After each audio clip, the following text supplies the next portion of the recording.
we have a tendency to think negatively. We have a natural tendency to beat ourselves up, to judge ourselves.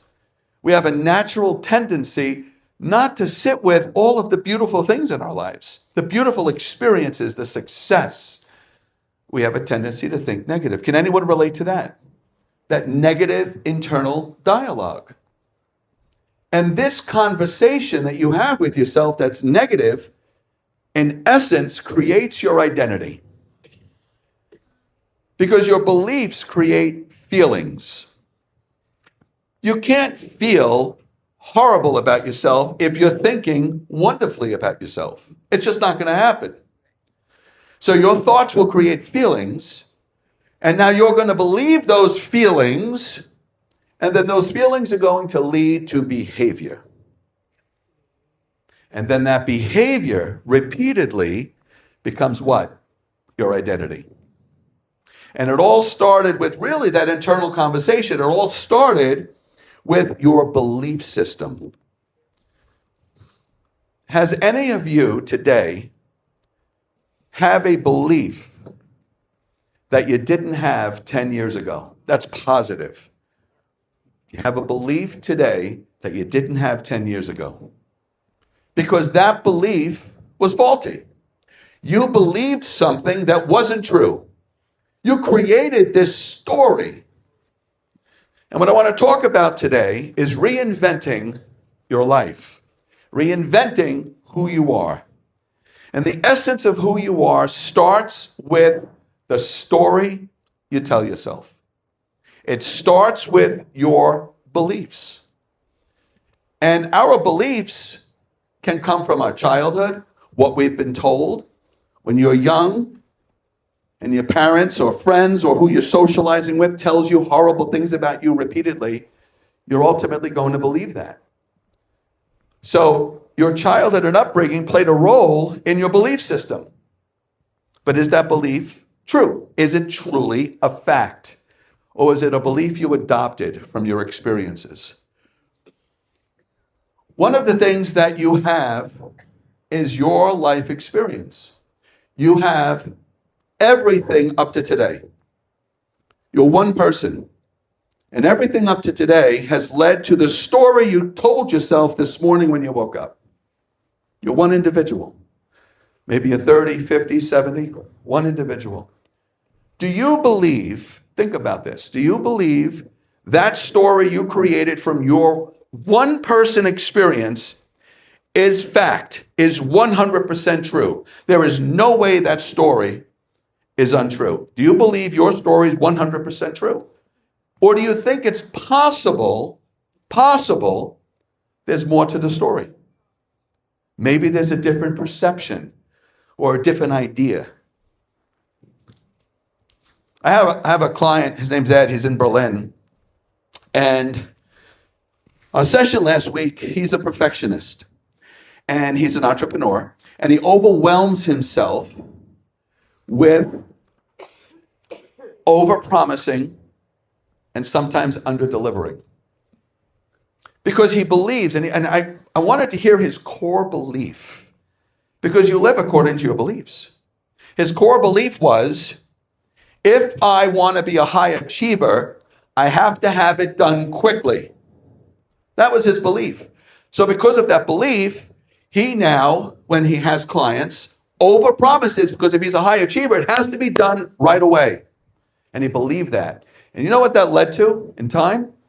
That led to insomnia, anxiety, stress, and then he became addicted to amphetamines for energy, for focus, and to get it done. And that led to prostitutes, cheating on his wife, all because of a belief that to be a high achiever, I must have this done quickly. And when you live with a belief that's not true, your whole life evolves around that. So I said to him, okay, so let's say you ask me to have a complete analysis of your life by Friday. I said, do you believe I'm a high achiever? Of course he does, otherwise he wouldn't hire me as a coach. He said, yes.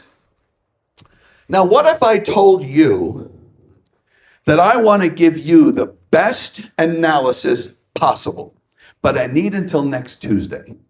Because if you give me till Tuesday, I'm going to have the best analysis for you. I need a little time to invest because you're that important to me. Does that make me not a high achiever? Because I didn't have it done as quickly as I could, maybe? Or as I overpromise it? And he said, no, I'd like that because I would feel like I was that valuable. You wanted to invest more time into the analysis. So we worked on changing that belief. Now, when he changes that belief, and now we have to make sure those old patterns don't come back. So we have to be present and self-aware and pay attention to the belief change. And there's strategies and exercises to do that, like journaling and meditating and getting quiet with yourself, slowing down. And one of the suggestions I gave was to underpromise and overdeliver. Absolutely. Wouldn't that eliminate a lot of the anxiety, insomnia, and stress? So he's been working on that. And it's had great results. And if you change one belief about yourself or the world or your environment, you change one belief, it ripples out and everything can change. If you have a core belief, which is like the roots of a tree, would be your core beliefs. The tree and the branches are the rules you live by according to that belief. And the leaves are your behaviors. So if somebody has a core belief that marriage is horrible, relationships are horrible, they're painful, when you fall in love, it's only heartache. If that's the roots of the tree, your belief, the rules you'll live by is don't get close or too close to someone when you start falling for them. That's the rule you live by now. And then the leaves are the behavior. Once the relationship gets too close, you push away. Now the behavior, you push away. You reject the individual. You see how that belief leads to rules and then behaviors? But if you change the belief that love is beautiful, but not everybody is for me. If you change that belief, your rules might change, maybe a little more flexibility. That maybe when you fall for someone, you fall in love, you give it a chance. But if you change the belief, of course, I'm using that as an example, right? If you change the belief, everything changes. What I had to do, and I'm sure all of you had to do, because it's part of human nature and growing, to get over, if you will, to outgrow the past, we have to grow through it. All of you had to experience pain, trauma, heartache, and all of that did what? It changed you. But there are some who experience the pain, the heartache, the trauma. They decide to be a volunteer victim. They wallow in it and complain to the world. That is the story they're telling themselves. I'm a victim. The world's against me. Everybody hates me. If you change the story, when heartache and trauma and pain come into your life, you can change the story and say, wow, these are my greatest teachers. These are the greatest lessons I can have in my life. You change your perception, you change the story. If you change the way you look at a thing, the thing you're looking at, what? Changes. Will change. Change the way you look at a thing, the thing you're looking at will change. And that applies to everything. If you change the way you look at your past, the past you're looking at will change. If you change the way you look at yourself, the you you're looking at will change. If you change the way you look at a thing, the thing you're looking at will change.